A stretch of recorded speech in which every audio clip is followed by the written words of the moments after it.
Hello, everyone. Thanks for joining us for day 2 of the Global Empowerment Meeting hosted by the Center for International Development at Harvard University. This is the 12th edition of GEM, and the first time we're running it online and with live stream on our YouTube channel. We'll be taking questions from the participants in the call and from everyone joining us on YouTube, so please feel free to send your questions and comments for our speakers. We had a fantastic session yesterday with practitioners from around the world sharing their experiences on how they manage conflict and polarization in their different countries and how they see this discourse impacting current policy discussions. In our session today, we bring together a group of experts to discuss moral questions behind the discourse of us and them. The discussion will be guided by Mina Chkara, who is an assistant professor in the Department of Psychology at Harvard University and the director of the Intergroup Neuroscience Lab. She received her PhD in psychology and social policy from Princeton University and completed her postdoctoral fellowship at MIT. She specializes in intergroup bias, emotion, cognitive, and affective neuroscience. So I'll pass it now to Mina to present the speakers and to start the discussion. Thank you. Wonderful. Thank you very much, Adriana. All right. So we know that an overwhelming amount of evidence indicates that most humans are in their day-to-day lives cooperative, moral, and deeply averse to harming others. And yet by some counts, over 170 million civilians were killed in acts of genocide, war, and other forms of group conflict over the last century alone. How do we reconcile humanity's tendency toward good with its capacity for the unspeakable? Since the age of 10, personally, when my parents began housing a series of our family members seeking asylum from the Yugoslav wars, I've understood that this line between these competing impulses is far dimmer than most people are willing to entertain. And as a social psychologist, I've discovered that we're often at our worst in service of being good group members. So intergroup dynamics fundamentally reshape people's views of what is acceptable or fair, and therefore represent a critical boundary condition on our most cherished theories of morality and justice. This is why in my own research, I use intergroup contexts, us and them, as a lens to understand when people are kind, when people are cruel, and why. So today, I want to take a step back and ask you this question. How do you know what a group is? How do we define a group? Now, most people immediately think of categories, nationalities, religions, ethnicities, and so on. But that's logically problematic because these social categories aren't fixed entities. Think, for example, about the associations that specific categories have. These change, right? So even in American history, for example, Italians weren't always considered white. They became white in the earliest 20th century. Second, the allegiances between categories are highly flexible. Again, just to take an American example, consider Americans' relationships to Germans now versus 80 years ago. Finally, not all categories carry with them the psychological potency of purposive groups. You know, we've never been concerned, for example, about an uprising of brunettes, though there are several months left in 2020, so we'll see how that plays out. And yet, we know that group thinking drives all manner of consequential social behavior, from hiring, voting, protection and neglect, to imprisonment, attack, and systemic extermination. So what gives groups their moral potency? Today, I want to shift our thinking away from categories as the starting point to all the features of groups and relationships and social structures that shape how we treat each other. Specifically, we're going to talk about interpersonal, intergroup, and the geospatial forces that give rise to conflict across a variety of intergroup exemplars.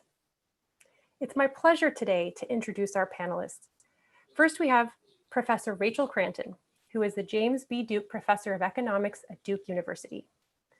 Professor Kranton studies how institutions and the social setting affect economic outcomes. She's widely credited with introducing the concept of identity into economic thinking. Her research contributes to many fields, including microeconomics, economic development, and industrial organization. Professor Kranton is an elected member of the American Academy of Arts and Sciences and a fellow of the Econometric Society, and has been awarded the Cher Blaise Pascal. She has served on the executive committee of the American Economic Association and on the editorial boards of the American Economic Review and the Journal of Economic Literature. Next, we have Professor Linda Tropp, who is a professor of social psychology at University of Massachusetts Amherst. Now, for more than 2 decades, Professor Tropp has studied how members of different groups experience contact with each other and how status inequalities affect cross-group relationships. Professor Tropp has been recognized with the Scientific Impact Award from the Society of Experimental Social Psychology, the Allport Intergroup Relations Prize from the Society for the Psychological Study of Social Issues, and the Nevitt Sanford Award from the International Society of Political Psychology for creating knowledge that is accessible and useful for the practical application of political psychology. She's worked with national organizations on US Supreme Court cases relevant to racial integration and equity, and with non-governmental organizations to evaluate interventions designed to bridge group differences in divided societies. Finally, we have Professor Ryan Enos, who is a professor of government here at Harvard University. Now, Professor Enos specializes in American politics, political psychology, and race and ethnic politics. He's widely known for his innovative work on political behavior and intergroup attitudes through laboratory and field experiments, and directs the Working Group in Political Psychology, which is an interdisciplinary forum for research on the micro-foundations of both citizen and elite behavior. Professor Enos has also been recognized with the Erickson Early Career Award from the International Society of Political Psychology, and his research, of course, has been covered in major media outlets such as the New York Times and the Washington Post. So what we're going to do to kick off today is we're going to hear from each of our individual speakers in the order that I introduced them. And then we'll start our conversation amongst ourselves, and then we'll open it up to Q&A from all of you. So with that, may I please ask you, Rachel, to take the floor. Great, thank you so much, Mina. I'm absolutely thrilled to be here on this panel and really, really happy to be participating in this event, even though we can't do it in person. At least we'll have the benefit of people joining us from all over the world for this edition. So as Mina said, my work, a large part of my work, tries to marry social psychology with economics. So what that means is, many of you are familiar with how economists go about their work, or our work, is we often have these models or these frameworks of how individuals make decisions, how they vote, whether or not they decide to pay their taxes, why do you buy apples and oranges, whatever decision that people are making. And what my work is doing is bringing in the notions of social category and groups into those decisions. So that when people go to the supermarket and make a decision, it won't only be about apples and oranges. To switch the metaphor, it may be between apples and meat. And if you're a vegetarian, that may have some meaning to you, that you may not buy that meat. And so it brings us to an us and a them with inside economic thinking. And then you can put that anywhere where you feel it's relevant. But I'd like to highlight here some new research, which I think is relevant for our discussion today in an experimental context. So like Mina, I borrowed that social psychology framework, and I have these experiments where people are asked to make decisions and they're assigned to different groups. And this particular decision that we were asking our participants to make was allocation of income between themselves and somebody in their group and themselves and somebody outside of their group. And the usual finding is that there's an in-group bias, is that people are more likely to give money to people in their group and less money to people outside of their group. What we did in our experiment is we broke that down at the individual level. And we found, quite surprisingly, is that most people, in fact, do not make that discriminatory decision.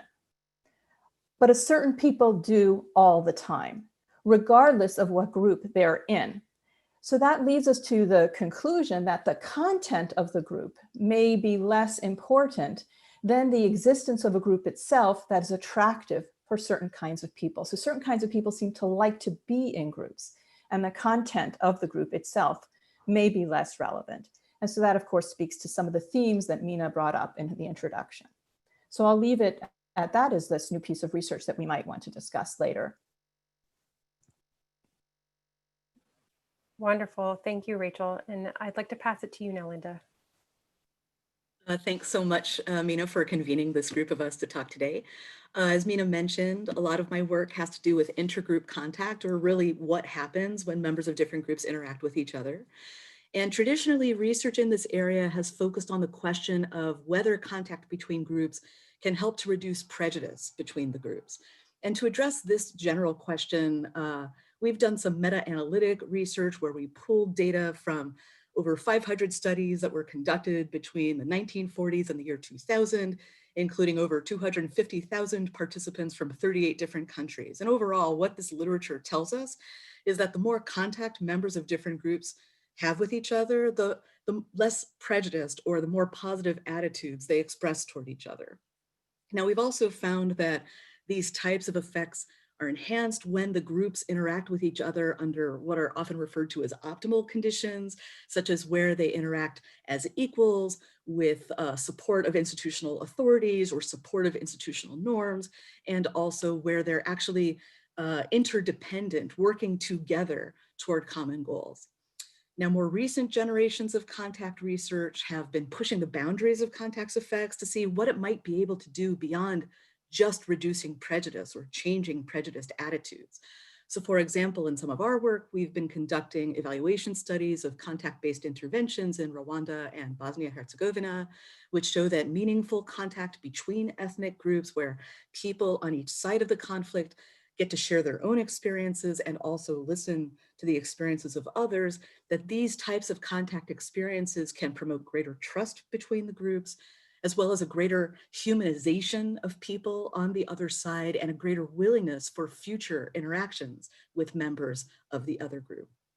We also have some survey studies from Northern Ireland and South Africa that show that contact not only predicts greater trust between members of opposing groups, but it also shifts their perceptions of the other group's intentions so that they're more likely to believe that members of the other group are genuinely interested in peace rather than just saying they are for other strategic goals or purposes. And this perception of greater genuine interest in peace actually predicts the participants' own engagement in reconciliation efforts. But beyond these effects, looking at contact in societies that have been divided by violent conflict, we've also been looking at the effects of contact in societies that are divided by structural inequalities. And here we want to see how contact might encourage those who are historically advantaged to advocate for the interests of those who have been historically disadvantaged. So for example, some of our work in South Africa has shown that the more that white South Africans report having friendships or close contact with Black South Africans, the more they support policies that would promote Black South Africans' advancement, such as specialized education and training programs for Black South Africans, and even in some cases, employment opportunities where Black South Africans would have an advantage over white South Africans. In the US, we've also found that the more that white Americans have close contact with Black Americans, the more empathy and anger they feel about how Blacks in this country are treated. And this corresponds with greater willingness to support and to participate themselves in protests for racial justice. So from these types of findings, we've come to believe that beyond just reducing prejudice, that contact, and here I mean really meaningful exchanges during contact between groups, can foster what we're calling a greater sense of psychological investment in the welfare and interests of people from other groups, such that their concerns fall within what we would regard as our circles of moral inclusion, such that we care more about what they care about. But in order to achieve these types of outcomes from contact, we also need to focus on reducing feelings of threat that may emerge between groups, especially when there has been a history of conflict. In fact, other research shows that part of why contact tends to be effective in reducing prejudice is because it helps to ease our fears and anxieties about relating to other groups. And I'm sure we can all imagine how it would be a pretty tall order to ask people to care about the interests and welfare of other groups at the same time as they're feeling threatened by them. So I'll stop here and I look forward to the broader discussion. Wonderful. Thank you so much, Linda. And Ryan, I'm going to turn it to you next. Sure, thanks, Mina, and thanks, Linda and Rachel, for kicking us off. It's a real pleasure to be on this panel, and I'm looking forward to the broader discussion too. For my few minutes, I wanted to talk about how geography structures groups and how it structures this idea of us versus them. And what I mean by that is particularly social geography, and that's how different groups of people are spread out across the Earth's surface. So if we all belong to groups, and we all do, and if we all live on Earth, and we all do, we're all going to experience variation in whether people are segregated or integrated from other groups, whether those groups live near or far from us. And one thing I've done in my research is we've discovered over time that social geography really powerfully shapes what we think about other groups and how we behave towards other groups. In particular, we've noticed that when groups are proximate but segregated, so when they're close but far is the way I like to refer to this, that these groups seem to be most divided and that our behavior is most shaped by those other groups. And it's in this situation of close but far, that these groups become most salient to us and our behaviors become most divisive. So there's a lot of examples of this. You can see them throughout behavior in the United States, for example. If you go back to 2008 and 2012, and you look at politics, it was white Americans that were most likely to vote against Barack Obama were actually those that lived in the metropolitan areas, with the most African Americans in those metropolitan areas, but only when those African American groups were segregated from those white groups. And this same pattern of segregation, of size and segregation, it predicts negative attitudes in surveys across a range of groups. You can even see it if you look at Google search data, where you see people's sort of private attitudes that they express on the internet. You can see that this is predicted by segregation. And this pattern, it seems to be widespread. We don't only see it in the United States. We conducted a series of experiments in Israel, where we gave participants opportunity to share money across groups, in particular between ultra-Orthodox Jews, very religious Jews, and more secular Jews in Israel. We found that they were more likely to discriminate against one another and less likely to share and to cooperate when these groups were larger and more segregated. So you see this general pattern sort of everywhere. And one of the things that you might be thinking is, well, of course, that makes sense. If people don't like another group, they probably don't want to live near that group. And thus these groups become segregated. And in that sense, what I would be describing is just sort of this process of sorting, where we've learned that, that groups actually just separate from each other when they don't like each other. But what we actually see is it seems like segregation itself is actually causing this behavior, that the social geography is shaping these attitudes and these behaviors. One way we know this is we've actually randomly assigned people to segregation. So we've done things like taken people into laboratories and assigned them to these sort of meaningless groups, as we've heard about, that social psychologists often do. And then we randomly assign them to be physically segregated or not from another group, to actually sit separated in a room or not from other people. And that we found that when these groups are segregated, for only a few minutes actually, that this discrimination between groups increases. And it actually, moreover, it actually changes the perception that people have towards each other groups. It changes how we see these other groups when we're segregated. So we actually see evidence that it's segregation that's causing this discrimination between groups. And one of the implications of this, of course, is that in segregated societies, even when people are segregated, we still come in contact with people different than us. And we've learned when this contact happens across this segregated divide, that the segregation, at least temporarily, can make the outcome of these contacts an even more negative experience than it might be otherwise. And in many ways, this is sort of the experience of immigration, where people are crossing these segregated divides across social geography and coming into contact with each other. So we've tested that a bunch of ways. One way we tested that was an experiment we did in Boston, where we saw how people reacted to immigration in their community. My research team, what they did is they went out to these homogeneously white, and I should say these were actually homogeneously liberal communities in the suburbs of Boston, and went to rail stations on these commuter rail lines and surveyed people about their attitudes about immigration as they're getting ready to ride the trains into Boston. And then we went back to those stations and asked 2 people that were native Spanish speakers to wait at those stations and ride the train in every day about the same time, kind of like they were living in those communities, to give the impression that immigrants had moved to those communities. And then we surveyed the people at those train stations about their attitudes about immigration. And we found that their attitudes actually moved in this exclusionary direction, that meaning compared to a control group, they were more likely to say things like immigrants should be kept out of our country because they've been exposed to these 2 Spanish-speaking putative immigrants for a couple of minutes every day. So it appears that this sort of fleeting exposure to this outgroup across this segregated divide had caused a general reaction against immigration.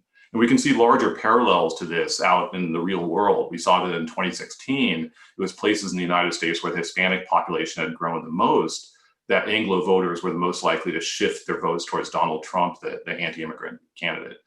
Now, I should say, one thing I'll say before I close is there's a little bit of a silver lining to that, because we followed up on that experiment in Boston, and we found that these putative immigrants, when they've been there a little longer, it actually looked like the attitudes of the people on these trains had started to go back another direction. It started to become more accepting of immigrants. And there was actually some evidence they started to become more friendly to each other. And this could be this power of contact overcoming geography, as Linda described, where contact actually made groups be less groupish and people start to accept other things. One more thing I'll mention in closing is we've started to explore how this applies to politics. And so we often think of partisanship in the same way we think of other sort of us versus them categories like race. And we might ask if segregation affects partisans in the same way that it does other groups. Now, the short answer is we don't know yet, but one thing that we've started to notice that the conditions are there for this to happen. And research we've done, we found that partisans in the United States are really segregated. And I don't just mean in a sort of red versus blue state way, but that they're actually segregated within the same neighborhood, that Democrats tend to live next to Democrats and Republicans tend to live next to Republicans, even in the same neighborhood. So the conditions for segregation to cause this intergroup animosity between partisans is there as well. And we might wonder how that's going to shape things in the future. So I'll end there, and I look forward to the discussion. Wonderful. Thank you so much. So I'm going to ask the panelists to unmute themselves so that we don't accidentally forget and leave that on while we're having a conversation with one another. So I'd like to start with a really high level question, which is just that, even in these brief statements, we've seen that intergroup conflict is a complex, multi-level problem. So I want to spend the next 20, 30 minutes thinking about what are the challenges to making it better? And what are the incentives that get activated, and where do they conflict with one another? So I was thinking, Rachel, maybe we might start with you. Sure. Again, thank you so much. Following the path from where I started, where Ryan ended, so Linda then to Ryan. So Ryan was emphasizing the geography and, and how we're distributed on Earth, which is, sort of a beautiful imagery. And then circling back to me, where I'm thinking about the individual level. So, they're individuals, and individuals form these groups, and then these groups more or less interact and more or less segregate. And then, as Ryan said, that segregation then can feed back into these divisions. But I want to go back to the individual level and think about a person living in the world who is labeled more or less to be in one of these groups, and living in a proximity more or less, or interacting more or less with folks in other groups. And what are the, being an economist here, what are the costs and benefits of being within that group, right? And one thing we've emphasized here, of course, is the animosity and the horrors that can come from intergroup relations. But of course, groups can be extremely functional and provide and help coordinate individuals into things they want to accomplish together. So groups can be very functional. People will, if they feel good about their neighborhood, they're going to provide more in public goods to that neighborhood, contribute to the schools, volunteer in the schools, for example, at the very local level. We know that groups are very good at helping to solve collective action problems, right? Preserving green spaces and so on. So groups can be good, and identification with groups can lead people to not necessarily pay as much attention to their own individual benefits, but make people feel about the collective or their neighbors and how a sort of a larger project than an individual self. So groups can be functional. I think we should remember that. So then the question is how does a group or these group dynamics become dysfunctional, right? So that they become aversive to each other and then lead to conflict and these horrific, the sort of horrific instances that Minna began with in the introduction. So what leads to that kind of animosity? And here again, I want to sort of still at least remember that there's people inside here, individuals inside here. And some of my research suggests that not everyone, so we talk on averages when we do our research. But if you look at the individual level, not everyone, in fact, most people are not necessarily prone to this kind of dysfunctionality among groups or this group conflict. Most people, in the experiments that I have, don't go there immediately. It looks that way on average because those that do go in a very extreme direction. So on average, it looks like we have this animosity, but what we literally have is some people who are not interested in this group, these negative group dynamics, and some people who seem to act in a very extreme way. So then what are the dynamics that lead to that? So that the folks that are in these groups, the folks that are more group oriented, say, and more into the group conflict become the dominant parts of those groups, which leads to this aversive and this kind of destructive behavior. So what are those dynamics? And what are the forces, and both political and structural and economic, that might lead to those? And I think that's some of the questions that we're trying to understand. And of course, we don't have those answers yet, but I just want to, raise one possibility, is that there are other folks out there who benefit from the animosity, who will try and, get the folks that are in and identify in certain ways to act in that way because it has a benefit for themselves. And I'm sure we can all think of many of those examples. So I'd just like to,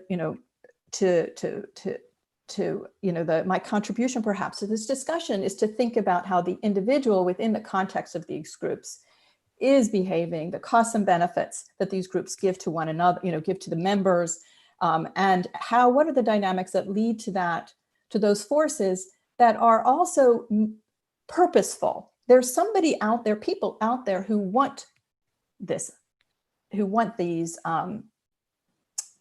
aversive and these destructive dynamics, because there are people who benefit from those as well. So before we get to some of these forces, whether it's perceived threat or perceptions of ill intent between groups, I would like to ask Linda and Ryan to say a little bit about how you think it is that we go from this, we're skipping a step when we go from individuals to intergroups. There's stuff that happens, there are dynamics that unfold within a group that may make some of these disinclined individuals adopt the norms and preferences of these more extreme individuals. So I was hoping to get both your input on what those within group dynamics might look like. Yeah, Linda. If I could go.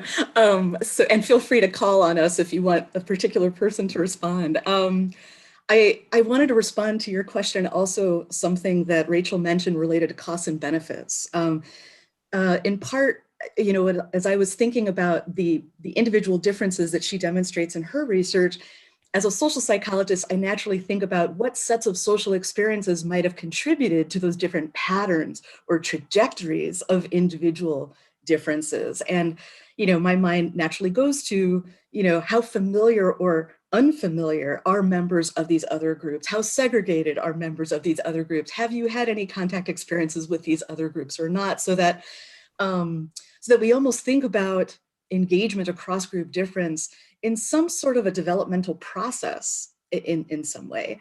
And I think this actually relates very much to what Ryan was alluding to toward the end of his comments as well. I think at a psychological level, it's easy for us to think about immediate costs to engaging across group lines. It's uncomfortable. It's uncertain. We don't know what to expect, especially if we've had limited prior experience or exposure. So it's an easy thing to want to avoid. But I also suspect on some level, a lot of us exaggerate the idea of how terrible it will be. And so I often encourage people to just say, hey, give it a go. Why not try smiling to folks from another group that you don't know and see if they respond with a smile in return. So it's a little bit of a cost to us, but it's kind of a measured cost instead of always just seeking to maximize our gain, at least in the immediate. And I'm sure that sounds antithetical to an economist, but I'm also thinking about it in terms of short-term gain versus long-term gain.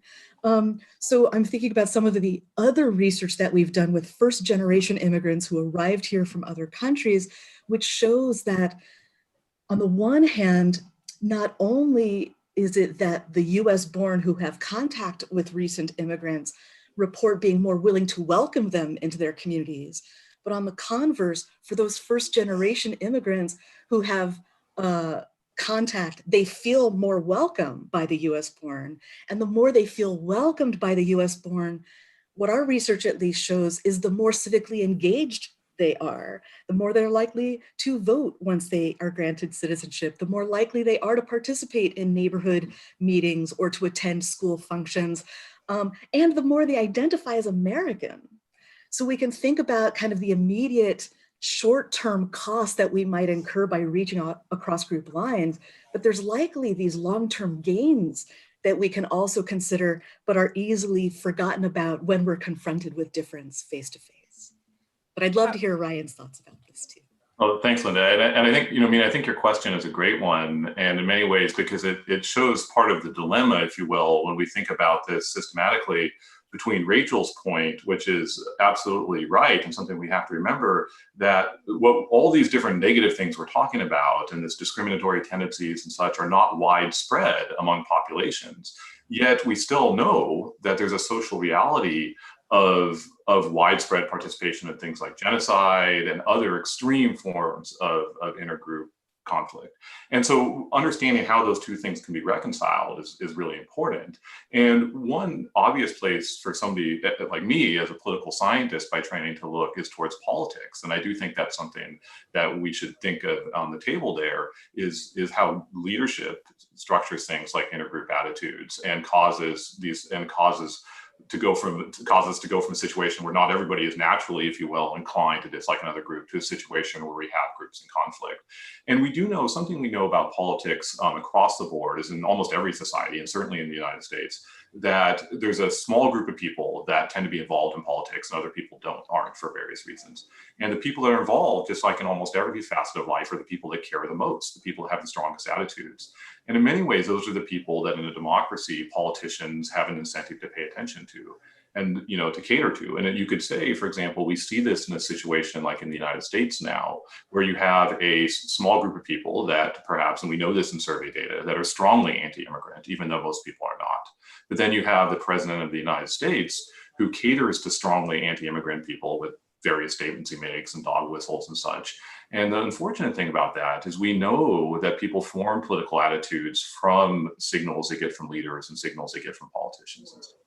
And one thing historians will tell you is that you can see a similar pattern across different places that have experienced severe and extreme anti-immigrant or between group conflict, I should say, some of it towards immigrants, is that you see a lot of that comes from political leadership. Some of it comes from the influence of media and other places like that. But these places where you have leadership that can shape negatively intergroup attitudes in many ways is how we go from this situation that Rachel described, where we don't have a widespread tendency for intergroup conflict, but yet somehow we see the manifestation of that in the extreme ways that Nina described. So I wonder, Rachel, then maybe if there's a way to think about these particularly groupy individuals and the sort of more disinterested individuals, that there is, and this is tying in Linda and Ryan's points about the context and the role that leadership plays, whether or not it's the case that sort of in socially stable situations, you can afford to be somewhat disinterested, but that once you're put in situations in which there is either an actual threat from the outgroup or a perceived threat that's been generated by political elites and leadership, that really then changes people's preferences, because now, you can't afford to ignore a threat, right? And I think, just coming back to the US example, one of the things that the Trump administration has been incredibly effective in doing is putting American citizens in a defensive crouch. They're coming to take this or ruin this aspect of your life or change this or undermine your values. And the thing that seems to me to be so powerful about that threat lens is that pretty much anything is morally acceptable when you do it in self-defense, right? When you do it because someone is coming for you, very few people will hold you responsible for doing horrible or violent things that you would normally not do, but now it's acceptable to do because it's me or this other person. And so I wonder whether or not you've ever had a chance to look at how it is that lens might shift those disinterested parties to make them look like some of your more extreme partisans or sectarians. So I guess the answer is, have I looked? And the answer to that is sort of yes and no. So let me tell you what I can speak to and what I might speculate.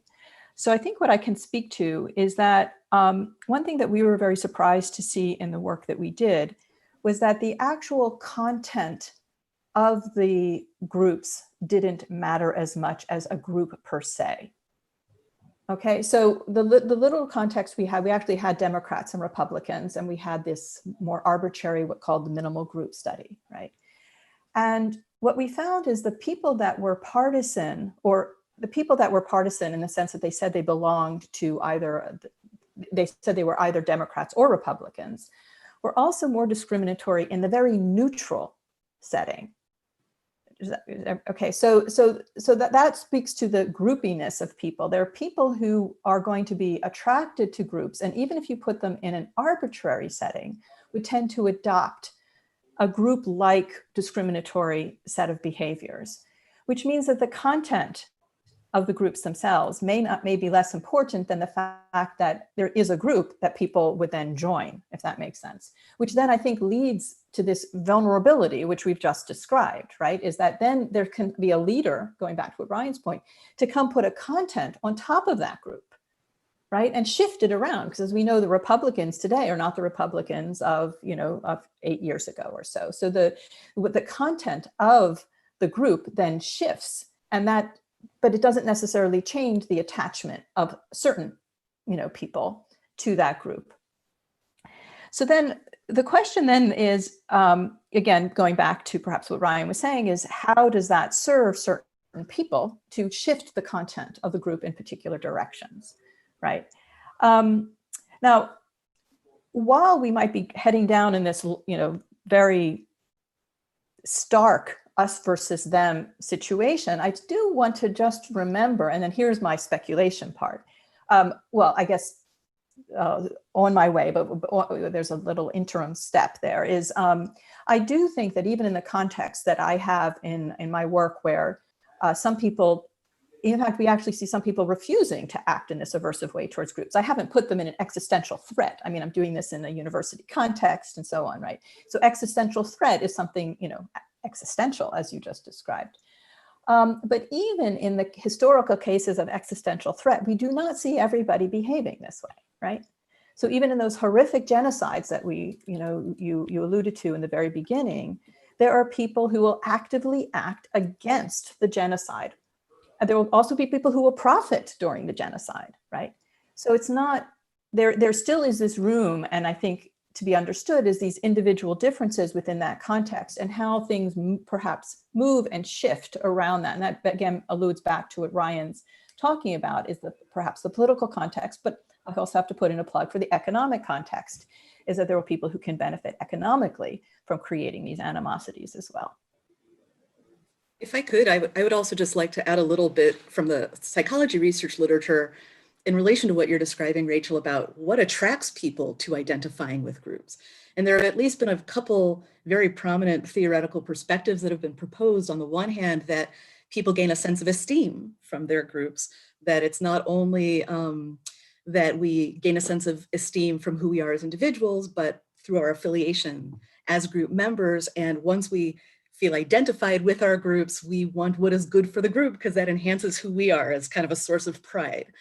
And at the same time, another perspective that I've found really useful is this idea of subjective uncertainty, that particularly when things are unstable in the world around us and we don't necessarily know what to expect or how to act or what might happen in the future, we might find a sense of security or comfort by belonging to groups. And I think both of these are kind of useful motivations for us to think about in terms of not only trying to understand some of the processes you're talking about, how people vary in affiliation with groups, but more also the social forces or the social processes that might push people toward identifying with groups, or perhaps alleviate that tendency if we want to encourage greater engagement across group lines. One more thing I'd add to that, and I think Linda's point about thinking about the psychological bases of these groups is really important, is if we think about the point Rachel made several minutes ago, which was really important, is that groups serve a positive function as well. We can actually sort of understand the push and the pull of how groups, again, sort of tip over into serving a negative function, which is that, groups in many ways, what evolutionary psychologists tell us is groups were formed to solve collective action problems. That's why our minds go to groups, and they're to help us get to things we need to survive. And they were a long time ago, and yet we still sort of carry that architecture around with us. And what that points to, perhaps in modern society, when groups don't serve that same function they did, in our evolutionary past, though, is we still go towards groups in experiences of things like scarcity, for example. When we think that we might be under threat, not necessarily even from another group, but just sort of generally, as Linda says, where we're not solving that collective action problem. We feel like we don't have enough money, we feel like we don't have enough food, things like that. And scarcity can drive us toward situations where we double down on our group, because perhaps that's really far back in our psychological architecture, and in many ways the reason groups exist in the first place. That's right. That's right. So I do want to get back, though, to this notion of the dynamic process of pulling some people who may have been previously, again, disinterested along into the more extreme or active arms of particular groups. So what are the sort of fundamental contributors to that? So, I'm just thinking about for example, what are the processes by which segregation unfolds? Maybe there are communities that are fairly homogeneous to begin with, but then a new group moves in. And the question is, exactly how is it that unfolds if, we can assume that a reasonable majority of people in both groups are not that concerned about whether they're going to be segregated or integrated physically in their locations? Well, this is a particularly vexing problem, actually, and in many ways, this is something that we've learned a lot about from economics as well, because there's classic models of segregation that show us how people how people will sort when they respond to very small incentives, such as just not wanting to be in a minority. And we could say, maybe this sounds sort of more reasonable when we say that, well, perhaps most people don't care if they live next to somebody different than them. But perhaps most people don't want to be a really small minority in a group, perhaps for the reasons that Rachel pointed to, that groups are good for people, that they can help them solve problems and things like that. And what people like Thomas Schelling showed us decades ago, and there's some sort of underlying truth to, is that if most people don't want to be in a minority, that societies will end up separating away from each other. And we end up with this sort of pattern of segregation. The thing I think that forces us to think about, if we think sort of the individual incentives, even with very minor incentives, will push us towards segregation, is how things like the state or leaders or whoever we want to talk to can encourage us the other direction and encourage us to be integrated, so these forces that Linda talked about, for example, can operate. Yeah, so we don't even need a high degree of groupiness to structurally generate these pretty segregated outcomes, which so even without the presence of, elites getting involved and trying to foment conflict between groups, and even in the absence of your own personal, sectarianism, these very small preferences over time can generate these structurally very disparate or segregated outcomes.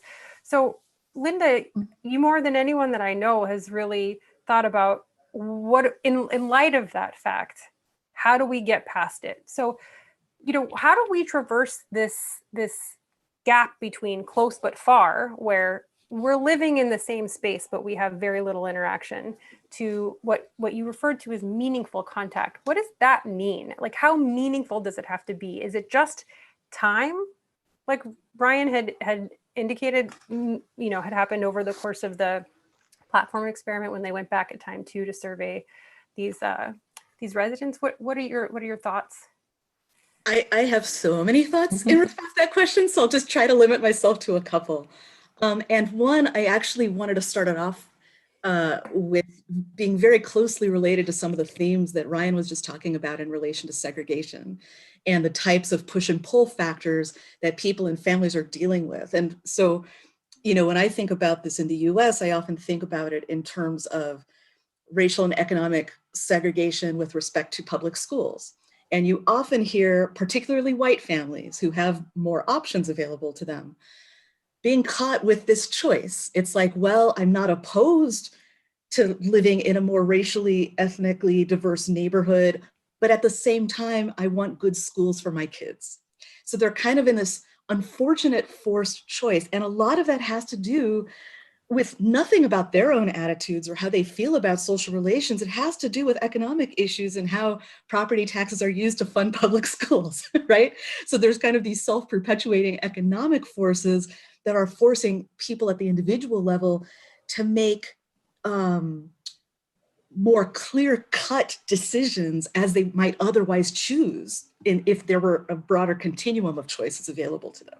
So I do want to say that then accrues in terms of creating separation between groups, because then who are the play dates for your kids when they come home from school, and who do you know in your neighborhood? And they're kind of reinforcing structures. So I did want to say that. But then if we think about how, even given these types of broader structures, we can at least begin to take steps to dismantle the degree to which they fuel fear and animosity and uncertainty about relating across group boundaries. Oftentimes, what I recommend when I consult with NGOs about their contact-based interventions is to think about resources or programs that would be of benefit and of interest to everyone, regardless of group membership, because those are the points where we can think about interventions where the groups might be willing to interact cooperatively and interdependently. Common examples are things like community cleanup days or community beautification days, community gardens that span across segregated neighborhoods, art projects or mural projects, again, to try to beautify the neighborhoods, fundraisers for public libraries or other public institutions that span across specific neighborhoods. If we can do those types of things, people will join in them because they want the end result. They want prettier streets, nicer open spaces, trash-free areas in their communities, great new produce that can be shared with their communities or schools, not necessarily because they want to interact with people on the other side, but as a byproduct of working together toward those common goals. They can start to see across group lines that, oh, these other people care about their families and neighborhoods just like I do. And they're working just as hard as I am to plow that garden or clean up the neighborhood. So there's greater opportunities to dismantle the fear. And so I think those are great entry points. I think it's different. You asked about meaningful contact.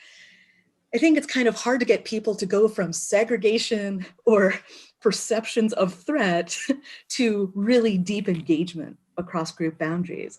And so I try to think about, what are the entry points that we can use where people don't seem quite so scary or on the offensive to put us on the defensive, to use some of the language you were using in those initial interactions. Because to the extent that we can ease those feelings of fear, anxiety, or threat, that creates a foundation for having deeper engagement, such as learning about other people's experiences, how they live the world. There's, as you well know, this common perception in psychology, we overestimate the influence of the individual in trying to account for their behavior as compared to the situation that they're in. So if people are seeing, we always see people on that other side doing these negative things or committing crimes or not being nice, it's a very distant view that we have. We don't necessarily hear the stories of how, there aren't any, good grocery stores in our area where we can get fresh produce. Therefore, we have to travel far away. That's why we drive everywhere. It's not our preference. There are these structural or situational or contextual reasons that help to account for what we do. And I think those types of actual meaningful exchanges about how people live their lives across group boundaries gives greater insight and gives people a clearer understanding of why people are doing what they're doing, shifts their attributions, and makes them, I think, more generous in how they're likely to make attributions for other people's behavior. That's great. So I mean, you've already started us a bit down the road on this conversation. What do we do about all of this? Given that it might be difficult, well, I don't know, maybe I'll start, Rachel, I'll ask you whether we think it's possible to change some of these sort of more partisan people and make them a little bit less discriminating. But if that's not possible, we've talked some about the structural powers of how even very sort of minor preferences can change people's behaviors in a way that perhaps makes them look even more partisan or discriminatory or prejudiced than they actually are, because they accumulate, and then, you know, the macro level outcome is massive segregation. So what do we do about this? What sort of policy level advice could we give to people to try to attenuate some of these forces that we've identified give rise to these things? So I guess we'll start at the individual level, and then we'll move through the groups and geospatial levels of analysis.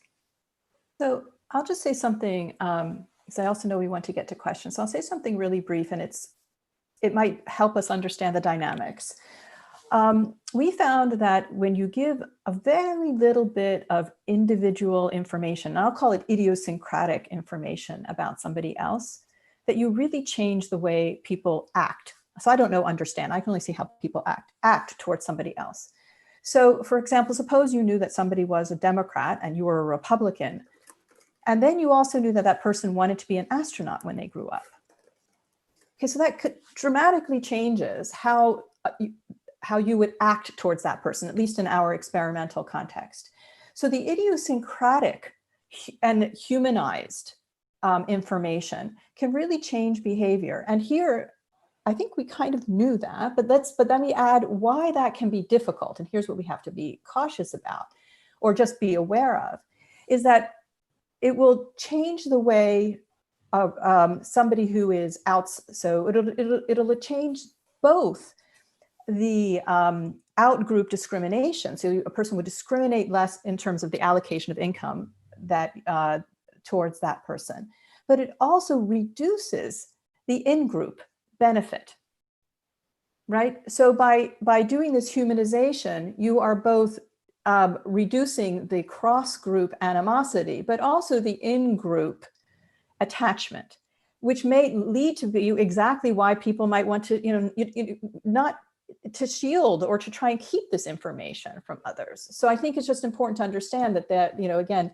these groups have benefits, and certainly benefits for some. So keeping those barriers, people have incentives to do them because it also increases those benefits. So again, this humanization sort of has this double-edged aspect to it. And if we go in that direction, that's just something to keep in our minds, when we're thinking about policies and so on.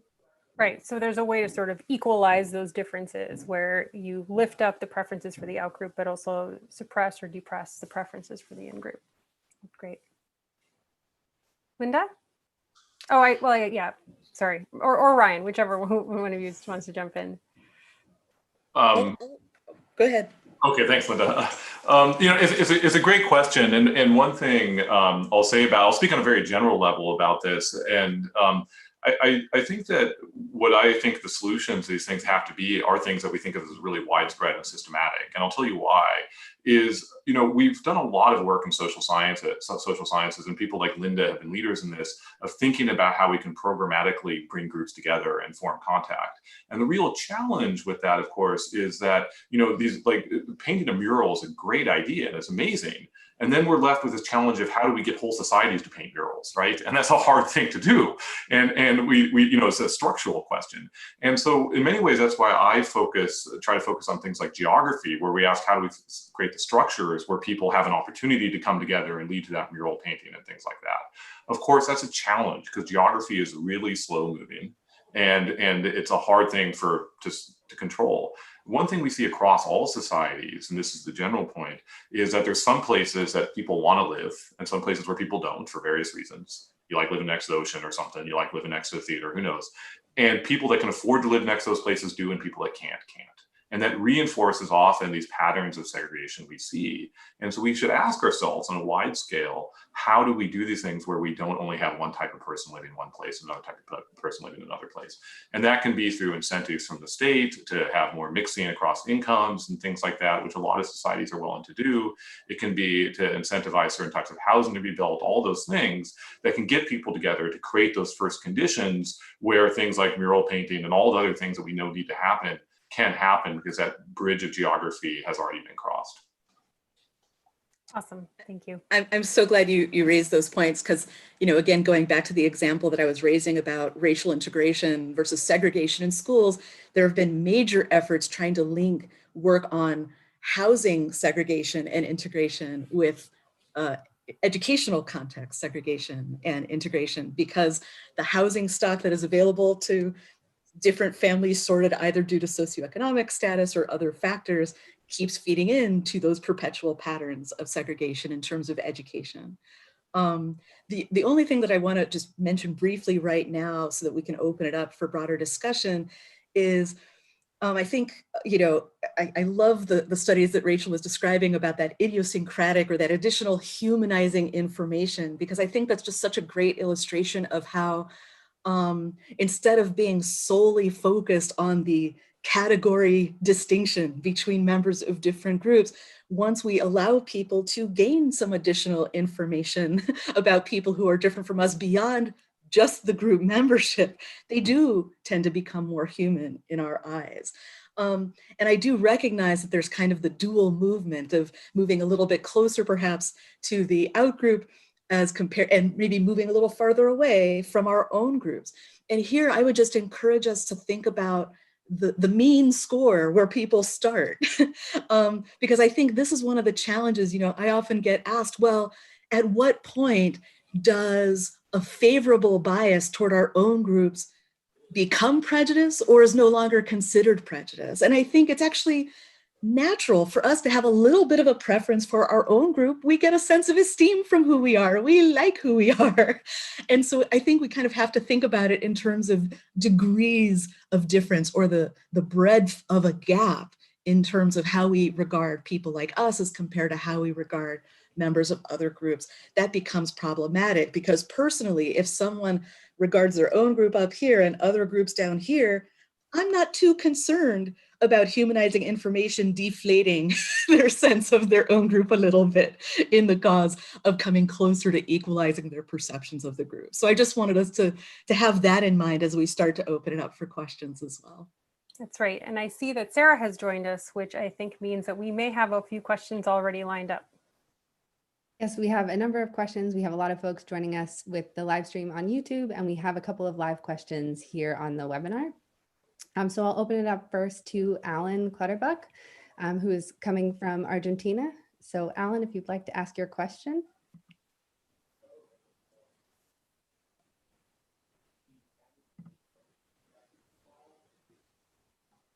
Alan, are you ready to ask your question? Okay, I guess we'll move on to our other live questions. So we have Kareem, who is a fellow here at the Center for International Development, and he's from Egypt. So Kareem, your question? Great, thank you very much. I come from the Middle East region, so I have seen firsthand how political disagreement escalated into political violence, then civil conflict in some countries. I have a remark and a related question. The remark is that during these conflict times, in each group, there was usually some moderate mainstream voices who can see where this is heading, and they were trying to warn the group. But this group is usually marginalized, it's minority in number, and during the conflict, its loyalty is questioned by the two sides of the conflict. So my question is, how can we empower these mainstream moderate voices during the time of conflict, especially that, in my view, the only group that can act as the car brakes to the civil conflict? Thank you. And we also have two more questions coming from, well, we have a number of questions, but I'll just pose two more that are coming in from YouTube so we can get a couple of questions at the same time. So the first question from our live stream is from Ahmed, who's in Switzerland, and he asks, how translatable is current research to mitigating protracted in-group and out-group conflicts? We have another question from David Schwartz, who is asking, do you think we sometimes overlook religious and ideological attitudinal differences which contribute to animosity? So I'll leave it to you, Mina. Okay, great. Who wants to tackle how do we empower more moderate voices? I can speak to that briefly. I think what you described, Kareem, is unfortunately a very common tendency, especially when conflicts get heated. the salience of group differences becomes magnified, and then people who kind of don't necessarily want to choose a side or want to affiliate to some degree with both sides feel kind of stuck in the middle and are marginalized because they're not showing their loyalty as they should, as perceived by people on each side. I think when I think about this question about how they can have greater voice, I actually think about how it's kind of negotiated through interaction with people on each side. People on each side probably want to feel affirmation or confirmation about what they believe. So it may be that as they're communicating with people on each side, they can express, yes, in these ways I share your views. It's just I happen to differ on these other points of view, so that they don't necessarily get marginalized completely for being moderate, but they're at least recognized for some of what they share in common with people on the different sides. I also find, for me, as just a really useful example, this organization called Combatants for Peace that is largely composed of Jewish, Israeli, and Palestinian former combatants on each side who don't necessarily agree with each other. And what I love about this organization is all the Jewish Israelis and all the Palestinians don't necessarily agree with each other. They've just all committed to pursuing pathways towards peace through nonviolence. And so basically having a shared goal, but without necessarily all agreeing with each other on one side versus the other, it kind of sets a stage for broader problem-solving focused discussions about where we go from here. So I would just encourage thinking about, the focus of that organization and how it might be useful in the Egyptian context as well. Any other thoughts on that question in terms of depolarizing potentially the extremity of groups as they begin to spiral into conflict? I mean, it's a really difficult question, right? I do think. Go ahead, Ryan. I was going to say one point that I think is important to make on this, because Kareem is absolutely right, is that often these groups in the middle are larger than we think they are, but they're the quietest voices, right? And so you hear this often in the US example, where you have people sort of in extremes arguing because they're the people that are most involved in politics. And occasionally people point out, and this is absolutely true, that most Americans actually agree on most things, right? And this is even on things we think are very divisive in the United States when it comes to politics, things like immigration and abortion and things like that. And so in a certain respect, from a rhetorical strategy, pointing out that there's agreement that actually these voices in the middle are not a minority, but in most places are actually a majority, because most people aren't extremists when it comes to things like groups, that can really help, bring some commonality to things. Yeah, I think definitely getting everybody on the same page with regard to reality Right. is an important starting point, and there's little way to do that other than to actually go out and get the data. You think the other side will feel about what your party did if you try to make a maneuver, for example, to gerrymander a district in your favor. And people overestimate how upset the other side is going to be by 40%.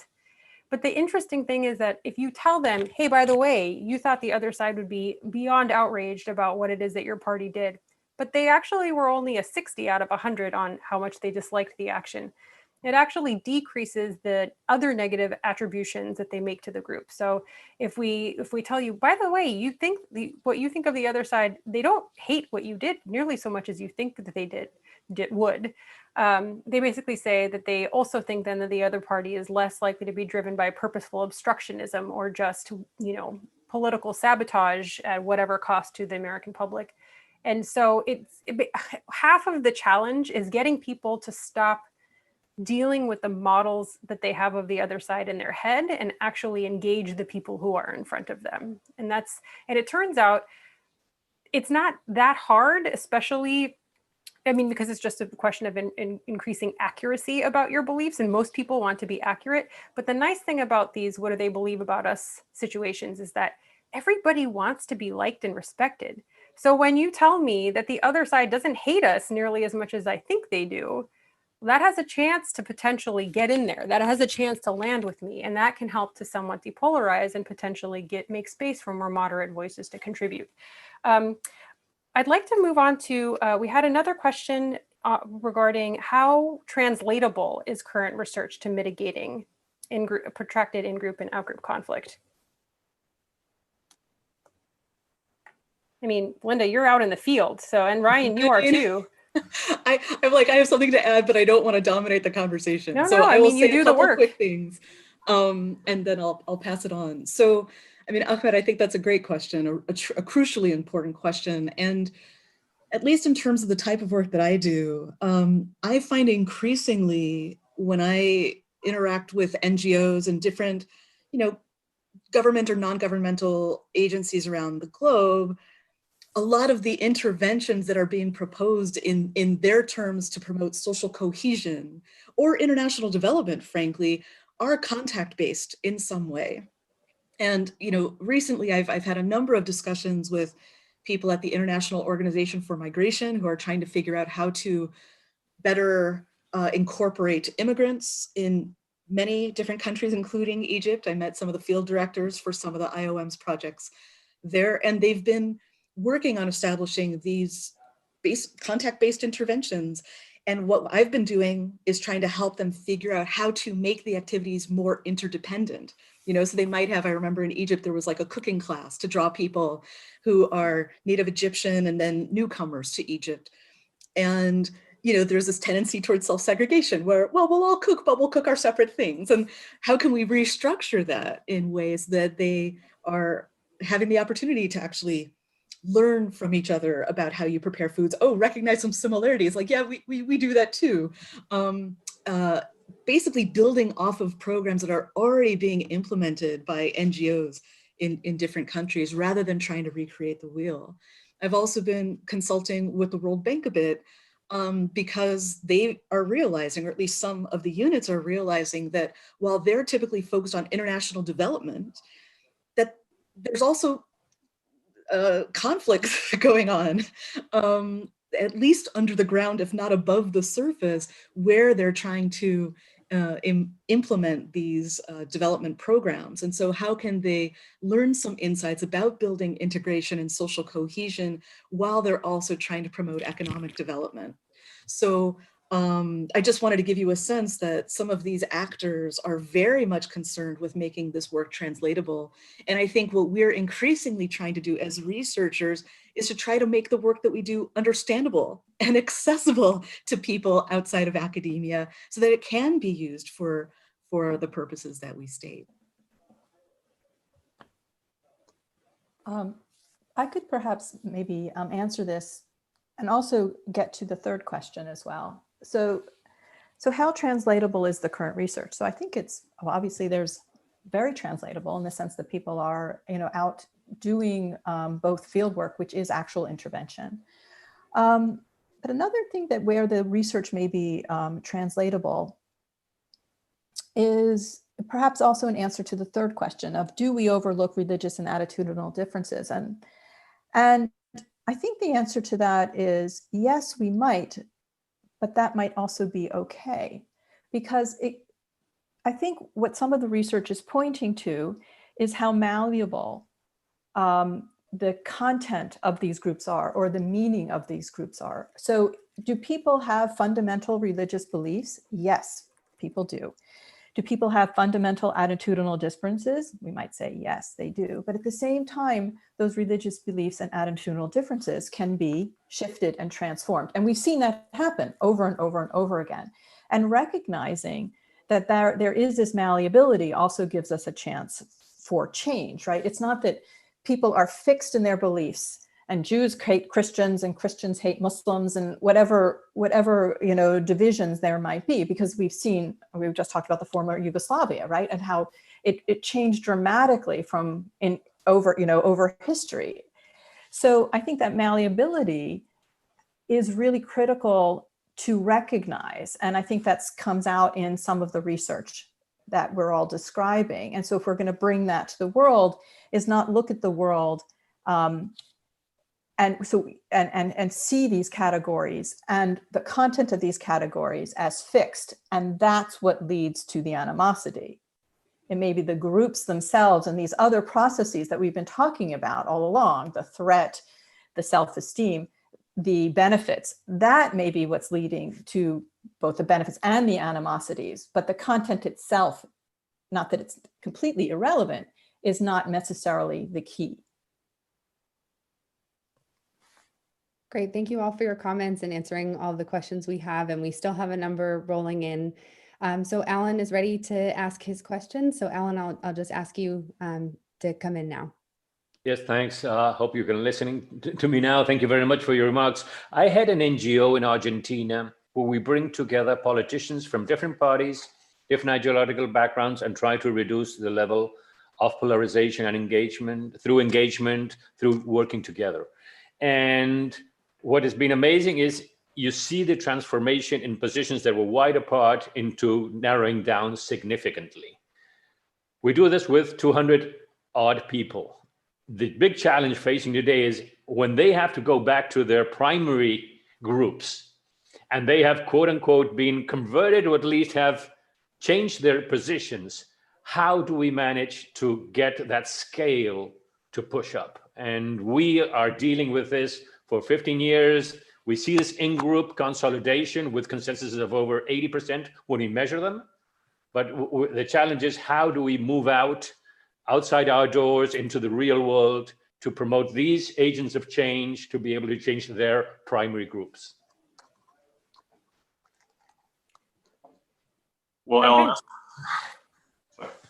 Alan, I wish I could give you a really good answer about that. I'll point out that I think this is a really general problem because, for example, occasionally, the good folks at the Kennedy School here at Harvard will invite me down to talk about how, we get politicians in the U.S. to agree. And there's a theme that's been going on for years, which is some people are convinced that the reason there's more elite polarization in the U.S. is because there's fewer dinner parties in Washington, D.C. And if politicians just got together more and had dinner parties, they would all overcome this polarization. And sort of, in the back of the room, I always say, I don't think that's quite it. I think we can do that. And I think we'll lead to these forces that Alan's talking about, but then they have to go back to their constituents, which is exactly the problem you're facing. And I think the only solution I can say, and I don't know if it's really a solution, but the problem the only thing that maybe points to this is this thing that was what we talked about earlier, that most people across these constituencies kind of agree, actually, and they just don't know it. They're listening to the most extreme voices among their own constituencies. It depends on how things are organized. There's a lot of nuance to this. But in general, most people agree on most issues in most places. And somehow that kind of information has to be made available to them. One thing we know about politicians in the US is they actually tend to overestimate the extremity of their own constituents. So, Republicans think that their constituents are more Republican than they are. Democrats think that their constituents are more liberal than they are. And part of the reason seems to be because they're hearing from the loudest voices. So, a lot of this, again, perhaps is just informational, where this kind of information can be provided to politicians as well. If I could briefly add on to what Ryan is saying, first of all, Ellen, just like kudos to you for doing this work for such a long time and getting so many politicians engaged in this process. One of the other things that comes to mind for me is having those from different political parties jointly make a public statement in a very public space so that their constituents from many different sides can see that it's not just my leader who's backing down or shifting opinions, but that we jointly share some points of agreement and we also recognize points of disagreement. And I mention that because I think part of the problem is not the disagreement, it's the polarization. It's the extremity of like us versus them thinking. So if there are ways to have or encourage kind of a public disclosure of, we don't agree on everything, but there are a few things that we do agree on, and we're going to try to work together on those things. And then we're going to continue to discuss the real differences that we have in perspective. That at least signals to people in those different communities that, okay, they haven't totally sold out and just agree with everything this other person says. I wonder if something like that might help. Right. And by the way, all of you don't disagree with each other as much as you think that you do, right? So getting everybody on the same page with regard to their actual preferences would definitely be beneficial. Very much. Great. All right. Thank you for your questions. And now we also have another live question coming to us from Ben Thompson with the Luxic Group from Chile and the UK. So Ben, I will open you up to speaking now. Thank you very much, Sarah. And thank you everybody for a really enlightening and engaging panel. This has been really interesting to listen to. So touching on what, Linda, you just mentioned a little bit about polarization, it kind of ties into my question. Obviously, we've spoken about the social geography, and within that, I want to include the physical geography of different groups being in different spaces together. But obviously, over the last few years, we've really seen kind of the virtual geography becoming a much bigger place, and social media playing a big part of people having the opportunity to join groups, affiliate with other people, and then as these groups develop online and in virtual spaces, what more visible conflict between those different types of groups, I think. Online, you have a lot of polarization, extremism that really feeds into the us versus them narrative. Obviously, these kinds of concepts that get thrown around, like identity politics and everything, we talk about them as if they're new, but when you look back at anthropological studies and everything, they've been around for a long time, these cultural lenses with which we identify ourselves. So I guess the question I'd like to propose to you guys, and if you guys have seen this and worked on this in your studies, is, has social media simply kind of created a new space and exacerbated these existing ways of affiliating ourselves with groups? And if so, how can we create common virtual spaces in the same way that you guys were talking about integrating common social geography spaces in a physical sense? I hope that's made sense as a question, and I look forward to your answers. Thank you. I can start. So this is a great question, Ben, and it's a challenging thing to research for a lot of different reasons. And so, you'll hear a lot of discussion about, well, are these simply reflecting, are social media divisions simply reflecting existing divisions because people select into, what they want to see, and it's just recreating what we have in the offline world. But, I think intuitively we have a sense that these are creating problems, right? And we can build models that we know, because of the psychological forces that we see, that people will be hearing from sort of an echo chamber, and this can lead to extremity. And there's some evidence for that out there in existing research. But there actually is some, and it recreates the same kind of dynamics we were talking about, where people are segregated in different spaces and they don't have meaningful contact. They show up in the comment sections and yell at each other for a second and move away, right? And that is like, just this fleeting moment of connection where people can have these group differences sort of reified, if you will. But I do think that there is some evidence out there. There's been some really interesting experiments on social media where they can actually be sort of a force for counter narratives and setting norms. So for example, there's been great experiments on Twitter about norm setting, where you'll have like shame bots, if you will, that will go in and show that the advantage is, the reason this is in some ways better for social relations than real geography is you can't parachute in somebody into a real community to say, hey, we should change our norms, right? Like you can, but it's hard. But in social media, you can do that. A bot can drop in from Twitter and say, hey, you shouldn't say that, and then watch to see if the people around that change their behavior moving forward. And there's some evidence that they do, that these very fleeting little interventions like that, which are really easy to do on social media, can change people's behavior. Moving those forward in the long term is hard to think about, and we need to think about how to scale those things, which is always the challenge. But the opportunity is there, and so there's an advantage and a disadvantage to some of the media that we have out there now. Yeah, it's worth noting though that those messages land when they come from an in-group member with a lot of followers. So there's also the sort of status-based legitimacy of the person or shame bot that's dropping into the conversation to reset the norm. So I mean, I think a lot of what we see on social media is demonstrably not real people.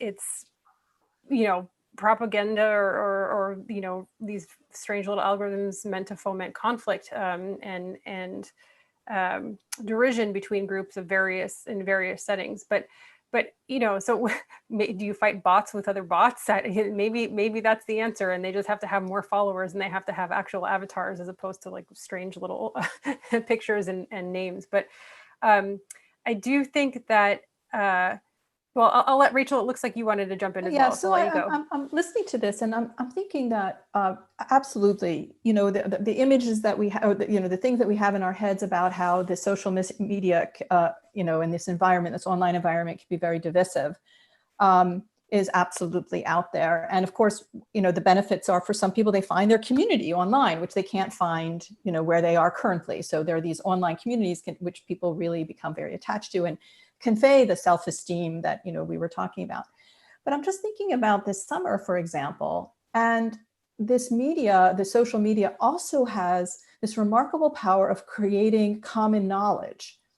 So what happened over the summer, with the Black Lives Matter movements and the death of George Floyd, was that we all saw something. We all saw it, and it was shared, and the outrage was, shared across the social media and then went into the streets, right? So it also has this ability to, as I said, create common knowledge, which then is a contributor to collective action as well. So it may be that when instances become so powerful and then get translated across this medium and the various media, that it can be a force that unites and brings us all to some common understandings about what the reality is for many people who we might not necessarily see and interact with all the time. If I could also add to that final point, not necessarily within the Twitter sphere on social media, but thinking about using the tools that we often think about for social media, such as video feeds or things like that. There have also been some, what we can call virtual or electronic contact programs between youth in different parts of the world who might not otherwise have the opportunity to engage with each other if we had to wait for them to all have opportunities to fly back and forth to visit each other. And some people have spoken about how one of the strengths of those programs is by having it be virtual instead of sitting in the same room with each other, it might actually be more effective in easing some of the anxiety or discomfort that they might feel upon initial interaction, while also giving them an opportunity to share their stories, respond to each other's experiences and the like. So I think, there's great benefits and some great concerns that are both afforded by social media. The last study that comes to mind on this topic is that there was, it's as Ryan already articulated, it's really difficult to understand the causal direction of how these things, and of course, they're also bi-directional influences. But I believe there's one study where they asked Facebook users to just quit for a month. And so there's also the version where we just use social media less. It's because after a month, those people became less polarized in their social preferences. And so we could intervene on social media, but we could also just, cut it out a little bit. So on our final question that we have from YouTube, this is Adam Kenny, University of Oxford, UK. He asks, how important is a single person or are a few people that interact across groups in reducing in-group bias? Is there a threshold? I'll take that one if no one else wants to. So, I think the threshold, it's a great question. And I think for any individual, the number of contact experiences they have with someone, eventually, the effects should be minimal. That if you're really living in a multi-ethnic community, having additional contact experiences may not change your own individual attitudes that much more. However, with that said, there is other research to suggest that beyond the direct contact experiences having effects on our attitudes, that there are also indirect contact experiences that can have very profound effects on our attitudes. And a whole branch of research under what's called extended contact would suggest that simply knowing that other members of your group have friends in another group can in and of itself shift your attitudes, because it's suggesting a favorable in-group norm, that it's okay for people like us to be friends with people like them. And so there have been many studies in many different countries looking at this with people from different age groups. And so in that sense, you can think about how any individual might actually not only change the attitudes that they have for themselves in relation to individual others, but they also can contribute to changing the perceived norms of acceptability of relations between the groups.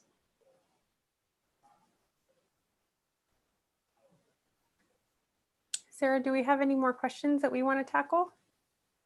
We actually do have one more live that if we have time, we can take a question from James from Nigeria. So James, when you're ready, please ask your question.